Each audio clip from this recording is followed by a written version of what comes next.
মেয়েদের জীবনটা বড়ই অদ্ভুত। সকাল থেকে রাত্র পর্যন্ত কন্টিনিউ চলতে থাকে কাজ। সে না ঘুমানো পর্যন্ত এটা চলতেই থাকবে। কি না মেয়েদের জীবন, ভাবি কখনো আমি। তো যাই হোক, তো হ্যালো মাই ইউটিউব ফ্যামিলি, কেমন আছো তোমরা সবাই? আশা করছি সবাই ভালো আছো, আমি অনেক ভালো আছি। আজকে বহুদিন পর আর বহু মাস পর এভাবে আমি তোমাদের সাথে ব্লগ ভিডিও শেয়ার করছি। আশা করছি তোমরা এই ভিডিওটাকে অনেক অনেক ভালোবাসা দিবে। আর যেহেতু বাড়িতেই থাকি, তো সে আর কি অন্য কিছু তোমাদের সাথে শেয়ার করব। বাড়ির যা কাজ বাজ করি তা নিয়েই ভিডিও করি। দেখো, আবারও সেরকমই ভিডিও কিছু নিয়ে আসলাম তোমাদের সামনে। তো এই দেখো, আজকে সকালে উঠেই তারপর ঘর ঝাড় দিয়ে তারপর লেগে পড়েছি হচ্ছে ঘরটা মুছতে। যেহেতু শ্রাবণ মাস, এখন প্রতিদিনই ঘর মুছতে হবে। এমনি তো প্রতিদিনই মুছি, কিন্তু কখনো কি হয় শরীরটা খারাপ হলে একদিন বন্ধ করে দিই, যে বেশি শরীর খারাপ লাগছে আজকে মুছবো না। কিন্তু এখন তো শ্রাবণ মাস, তো প্রত্যেক দিনই ঘরটাকে একটু পরিষ্কার রাখলে নিজেরও ভালো লাগে, তাই জন্য। আর ছেলে তো নিচে বসেই খেলে বেশিরভাগ, ওর জন্য আরেকটু বেশি পরিষ্কার রাখতে হয়। কিন্তু জানো, মানে সকালে যা পরিষ্কার করি সে কিছু খানিক সময়ের জন্যই থাকে, তারপর সে আবার সব নোংরা হয়ে যায়। যাই হোক, বাচ্চা মানুষ করবেই। তো দেখো, আমি একদম ঘর সব পরিষ্কার করে মুছে নিলাম। আর বাইরের এই বারান্দাটা, যেটা আমার রুমের সামনেই রয়েছে, সেটাও আমি সুন্দর করে পরিষ্কার করে নিয়েছি। পরিষ্কার করে এবার ভালো করে মুছে নিচ্ছি। আর এই বাইরের দিকটাও মুছলে না কখনো মানে বালিগুলো পায়ে লাগে না, তাই ভালো লাগে। তাই বলে আমি বাইরের দিকটাও মুছে দিই। তো এই দেখো, এবার আমি মুছতে মুছতে আমাদের চলে আসবে হচ্ছে এখন ফুলওয়ালা। কেন কি উনিও আজকাল খুব জলদি ফুল দিতে এসে পড়ে, তো ওই জন্য ফুলটা এখানে লাগিয়ে রেখেই চলে যায়, বাইরের দরজাতে লাগিয়ে রেখেই চলে যায়। তো যাই হোক, এই দেখো লাগিয়ে দিল ফুল। এবার উপরেও ফুল দিতে যায়, তো ওই উপরেও ফুল দিতে যাচ্ছে। তো এখন তো আমি আর ফুলটা আনবো না, কেন কি আমি স্নান করিনি এখনও, তাই আমি একবারে স্নান করে তারপরেই ফুলটা আনবো। আমার সুন্দর করে ঘর পরিষ্কার করা হয়ে গেছে, এবার আমি চলে যাব অন্য কাজে। তো আর আজকের একটু কাজটা বেশি রয়েছে, তো চলো তোমাদেরকে বাদ বাকি কাজগুলো দেখাই টুকিটাকি। তাই দেখো, এবার সুন্দর করে ঘরটা শুকিয়ে গেছে, কেন কি আমি ফ্যানটা চালিয়ে দিয়ে গেছিলাম। তো এখন আমি চলে যাই। এই দেখো, আমার বরমশাই আজকে তাড়াতাড়ি স্নান করে ফেলেছে। আমি যখন ঘর পরিষ্কার করছিলাম উনি স্নানে চলে গিয়েছেন। তো এই দেখো, এখন সুন্দর করে উনি সব কিছু পরিষ্কার করে রাখছে, তো যাতে আমি পুজো দিতে আসলে আমার একটু তাড়াতাড়ি হয়। আর এই দিক থেকে তো আমার ছেলে এখনও ঘুমাচ্ছেই, উঠেই নেই। আর এই দেখো, আমার এই ডাইনিংয়ের কাভার যেটা ছিল সেটা না একটু নষ্ট হয়ে গেছে, ফেটে গেছে, তাই জন্য ওটাকে আমি উঠিয়ে ফেলেছি। একটা ডাইনিং কাভারও আমার আনতে হবে। ছেলের জন্য বসিয়ে দিয়েছিলাম একটু করে জোয়া চালের ভাত। আর দেখো, ফ্রিজটা পুরো ফাঁকা হয়ে আছে, কেন কি ফ্রিজে এখন কিছু সবজি আনাই হয়নি, তাই জন্য ফ্রিজটা পুরো ফাঁকা। আর এখন তো নিরামিষ চলবে, তাই জন্য আরও বেশি ফাঁকা। বলেছি কি অল্প অল্প আনবে আর অল্প অল্পই খেয়ে শেষ করব। তো এই দেখো, কয়েকটা পটল, ক্যাপসিকাম একটা রয়েছে, আর লেবু, আর এখানে কিছু জলের বোতলে জল ভরে রেখেছি, আর কিছু সসেজের বোতল। আর এই দেখো, এটা খেলার জিনিসটা ক্যান্ডি ফ্লাওয়ার্স, এটা আমার খুব ভালো লেগেছে। তো সেখানে যে গিয়েছিলাম, তো বাবাধাম থেকে ছেলের জন্য অন্য কিচ্ছুই আনা হয়নি, কারোর জন্যই কিচ্ছু আনিনি, জাস্ট এই একটা খেলার জিনিস খুব ভালো লেগেছে, তো তাই জন্য এটা নিয়ে নিয়েছি।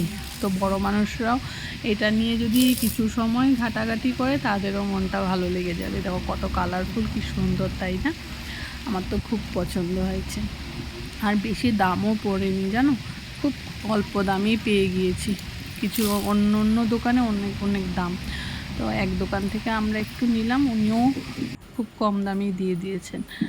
দেখো আমার হল ঘরটার অবস্থা, আর ও তোমাদের সাথে আমি হয়তো শেয়ার করেছি আগে, এই আমার সোফা কাম বেডটা।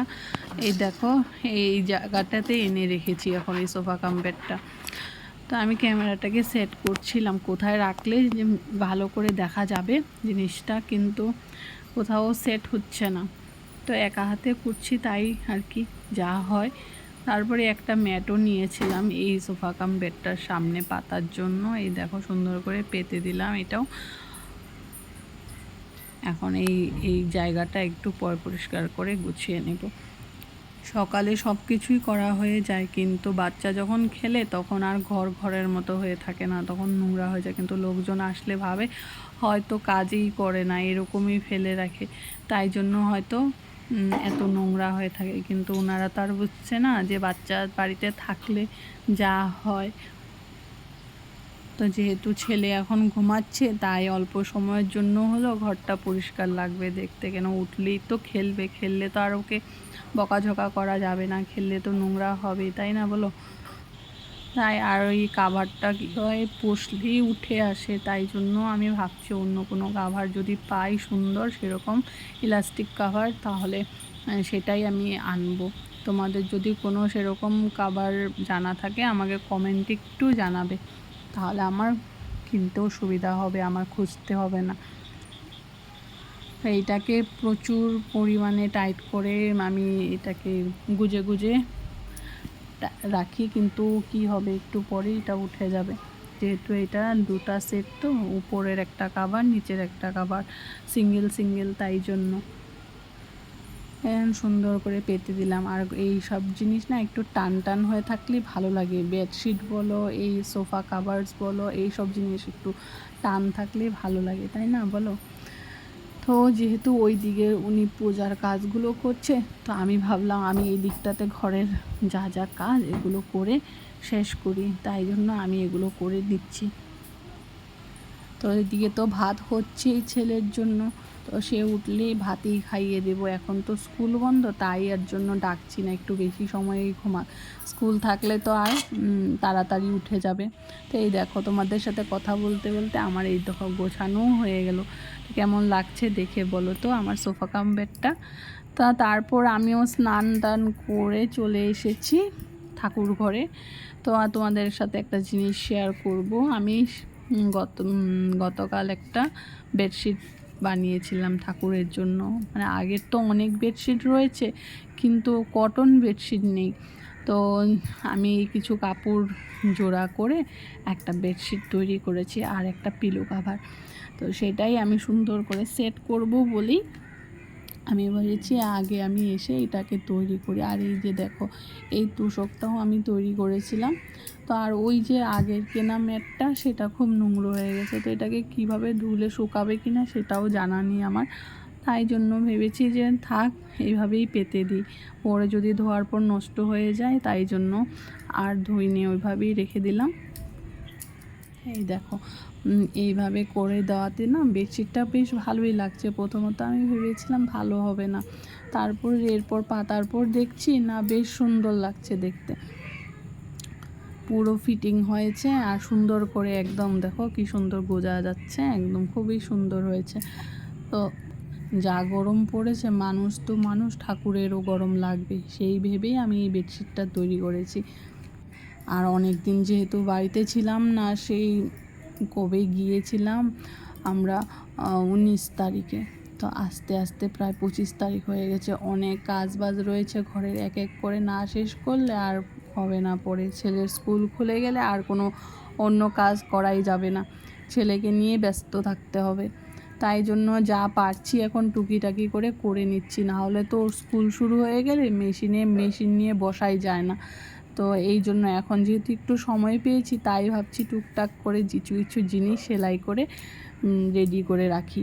এরপর তো জন্মাষ্টমীও চলে আসছে, তাই জন্য এখন থেকেই প্রিপারেশনগুলো করতে হবে, না হলে পরে আর কিছু সময় মিলিয়ে উঠতে পারি না।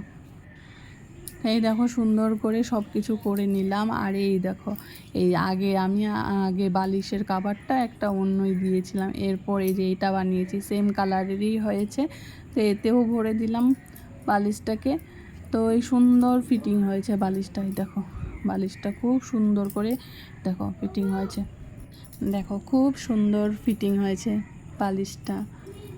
তো যাই হোক, আজকে হয়তো লাড্ডু একটু গরমটা কম অনুভব করবে, ফ্যান তো থাকে, কিন্তু ঘুমানোর জায়গাটা যদি একটু সঠিক না হয় তাহলে ঘুমিয়ে আসে না। তো এই দেখো কেমন লাগছে দেখে বলো তো, সুন্দর মনে হচ্ছে না? জাজিমের উপর মানে বেডশিটটা পাতা হয়েছে, যে দুটো জাজিম দিয়েছি, একটা তোষক দিয়েছি, একটা জাজিম দিয়েছি। তো এই দেখো, তারপর আমার শিব ঠাকুরকে দেখো, শিব ঠাকুরকে ওর পাপা অলরেডি পুজো দিয়ে দিয়েছে। তো এখন আমি সবাইকে স্নান করিয়ে পুজো দেব।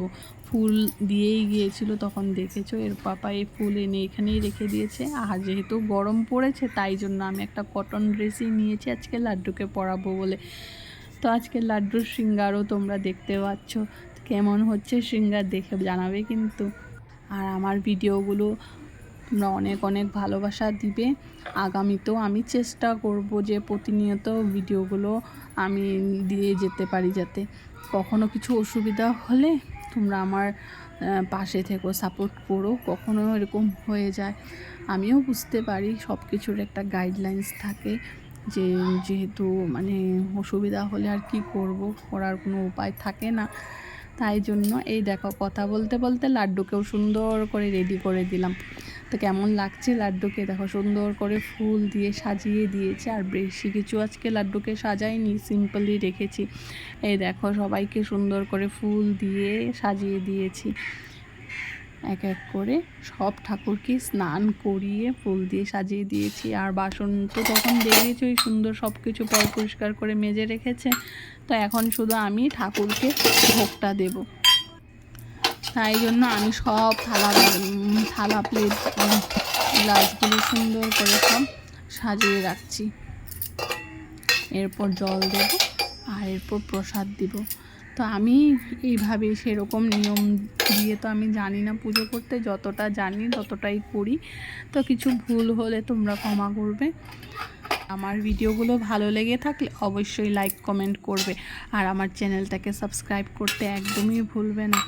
তোমাদের ভালোবাসাতে হয়তো আমি আগামীতে আরও নতুন নতুন আর অনেক ভালো ভালো ভিডিও আনতে পারবো তোমাদের কাছে, তাই জন্য আমার পাশে থাকবে তোমরা।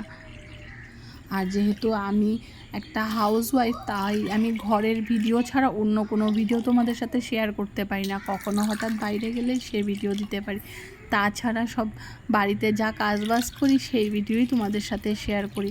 আশা করছি তোমাদের ভিডিওগুলো ভালো লাগবে।